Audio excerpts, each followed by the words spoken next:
Alright, so welcome back. Hopefully all of you guys are having a fabulous day here today. We are going to be talking about how to make your Escanor hit for way more. Hit for at least a good amount extra damage. Make him 10 times stronger. Makes him a character to really reckon with. Today, a lot of people have been asking me like, hey, Go, listen, how is your Escanor hitting that hard? Originally, when I made my showcase video, a lot of people were asking me some other tips to give based on, again, damage increasing and such.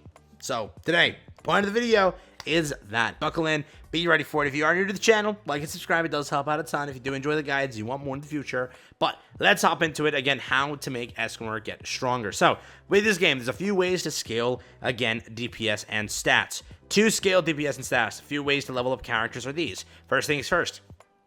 When you dupe a character, the biggest thing in the game, your character innately gets stronger. For example, you will see a lot of my characters now reaching over here 3-star extra. Again, that's basically, I think, what, 6 and then 3 more. So, again, you're going to have this as a mechanic for a lot of things, which is why it's a very, very heavy dupe invested game. But, you know, not really an issue given the summons and everything they give you to try to take things more to a free-to-play standpoint. But again, a big increase you get will be dupes, correct? For example, again with Escanor, I 6-starred him right away because he is a character you want to 6-star, okay? So if you are looking at guides, you are looking at videos, you're looking around, you're like, damn, why are these people with Escanor hitting harder than mine? Simply, dupes could play a factor.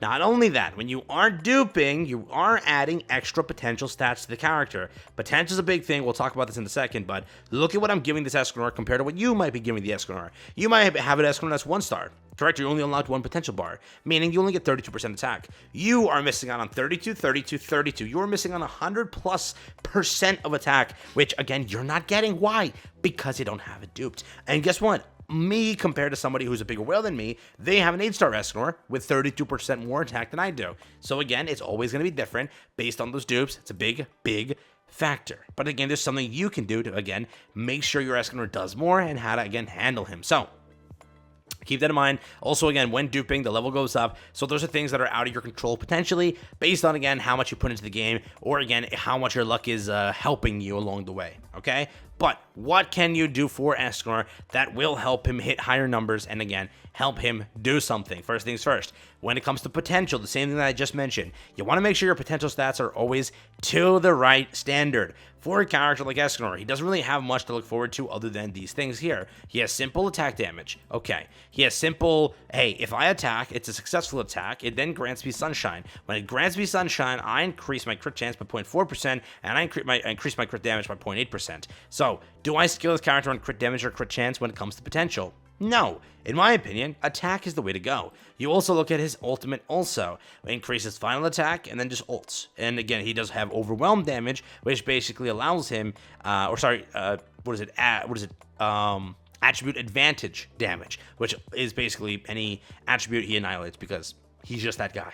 He's Escanor, right? So, with his character, there's not much around it where you can just say, hey, I'm going to max attack. Try to go for legendary attack points. Try to build him with legendary attack because, again, it's going to be a big game changer when it comes to running him. Again, I also was testing accuracy. It's not a bad stat. If you do have some legendary accuracy in there, allowing him to hit extra, getting his crit chance, again, buffs the kickoff quicker. I don't know. It was kind of cooking low-key, but attack is kind of better. I did see a little bit more of a damage increase versus some accuracy stats in there, but if you do want to sprinkle it in, if you do get like an extra legendary here and there of accuracy, try it out, see how the damage is, and if it's not good for you, just swap it to attack, which again, it is another option, which is possible for, again, Escanor. But raw attack, it's going to help you out a ton. It's going to help you create that, again, damage-dealing character. But there is more that you can do. When it comes to team building, right? Again, also make sure you are claiming Codex. Codex is another thing real quick. I'll just include this. For example, here with Escanor, I'm going to be increasing crit damage here when I get this, which is level 90.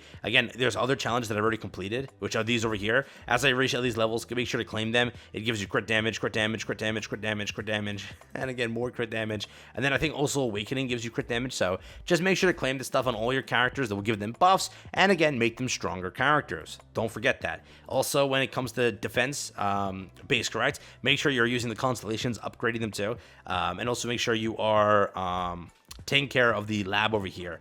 Don't forget these things. Don't forget these things, correct? Because again, those are innate stats that you're losing out on. If you're not putting towards them, you're losing out on extra stats. So always make sure you're taking an eye on your secret treasure, resource lab, or constellation to make sure it's always pushed to max, giving your entire team a buff. Also, again, specifically your Escanor, right? But team building is a major part of this game where it helps you just get different teams synergizing with each other, pushing maybe a certain stage that you're stuck on. With this game, team building is a very important thing, and it's not just team building, it's also ultimate move order. If you're not putting the right ultimate moves together, you're just failing your account here. Because again, when I originally did my showcase, my Escanor was around here on 7th ult, which is horrifically bad. Why he was on 7th was I was just testing things here. And again, with Escanor too, check your ultimate order. If you're just slotting him in with no care, you might be on ult level 8 or at ult number 8, meaning he is the last character ult. So on the cycle, it's going to go ult 1, ult 2, ult 3, 4, 5, 6, 7, 8, meaning Escanor, a character who needs to get this off, correct? 15% for 10 seconds. He is annihilating for that 10 seconds with a 15% increase on top of everything. Final attack, by the way, you're not giving him that until the final ult order, which again is horrible. So for example here, you want to make sure when you are ulting, you keep Escanor to a higher degree. Again, also, it's not just ult order, it's also looking at who am I teaming Escanor up with. For example, there's a lot of characters in this game that support very well. In my opinion, the two best supporters I will always have on my team when it comes to running 7 Deadly Sins are, again, Gother. Why? Gother is a great character for a few things, especially for Escanor. First, he increases final accuracy. Escanor needs to land attacks with his skill 2 in order to increase his crit damage and crit chance. Otherwise, if that's not increasing, he's useless. Remember that, okay? If you want Escanor to do damage, he has to land. That's why, again, I mentioned, hey, final accuracy. This character gives it to the entire team without having to lose a slot. Again, on your potential, you're getting it from Gother. Very powerful attack and a very powerful skill for a lot, again, of your teams. Mainly, in my opinion, for Escanor and Melia and Galland, those three really want their cooldowns to be quickly, snapping back to them. So keep that in mind. Not only that, his ultimate reduces cooldowns by 2 seconds. Now, Escanor is able to kick off his uptime faster because Gother is allowing his cooldown to come back to him as soon as possible, allowing him to extra skill, getting him extra crit chance and crit damage. Again, very good team up. That's why they released Gother the way they did, because he's meant for Escanor. He really is. With how much he provides, he's meant for Escanor. Not only, again, is Gother the good character, it is King. You do want to look at, again, running King with your team here because King offers some very good things. First things first, he gives Dex attribute. Again, Escanor's not that, but Escanor is a 7 Deadly Sin. He gives those allies increased crit damage by 30%. Imagine a character constantly increasing crit chance and damage. Now, will that crit damage be a big help to him? The answer is yes. The answer is freaking yes, dude. It's going to be huge of an increase for Escanor, so remember, big attack right there. Not only that, it also gives this. He gives increased final attack by 20% to all Dex attribute and 7 Deadly Sins. So again, when it comes to ult order, when it comes to these specific characters, you want to make sure that these characters are, again, ulting before Escanor ults, allowing them to give him those boosts. So, for example, here, we do have this over here I did put on, again, as ult 1, because he increases everybody against 7 Deadly Sins. So, for example, here, most of my sins, this should be up here, actually. Mob does give a, what is it? He does give something good. Again, here, deals damage equal to that percent, and then again, decreases final defense, allowing them to do more damage. But I think that we'll just wait for the ult cycle to go again, because, you want this to last, right? This is a 10-second thing, correct? And if it's, ulted, you want to be able to get them to ult as soon as possible with that ult active. So, again, when it comes to ult order, make sure whoever your supporters are, make sure they're giving the buffs promptly. And again, if it's like, hey, I'll ult right here. Why? You know what I mean? It's like ult order is you kind of want to give it to them early. You don't want to give it to them late. Right? You want to be able to give them the buff right away while their ults can kick in. And again, that 20% kicked in while their ults are kicking in, while they're buffing themselves, while they're doing damage. Right? So that's kind of how I see it. Especially Escanor, who wants this increase as soon as possible. you want to give it to him, correct? So always keep that in mind. Again, yes, you could put Mob here, who does, again, defense decrease, which could help you. Always take a look into it. So when it comes to that, again, ultimate move order, it's a big, important play, and make sure your supporters are ulting as soon as possible, allowing them to, again, be able to buff as soon as possible. But every team is different, so obviously when it comes to ult orders, it's going to require some reading and some, comprehension skills here, just to understand, hey, there's this. But hopefully my explanation for it could help you.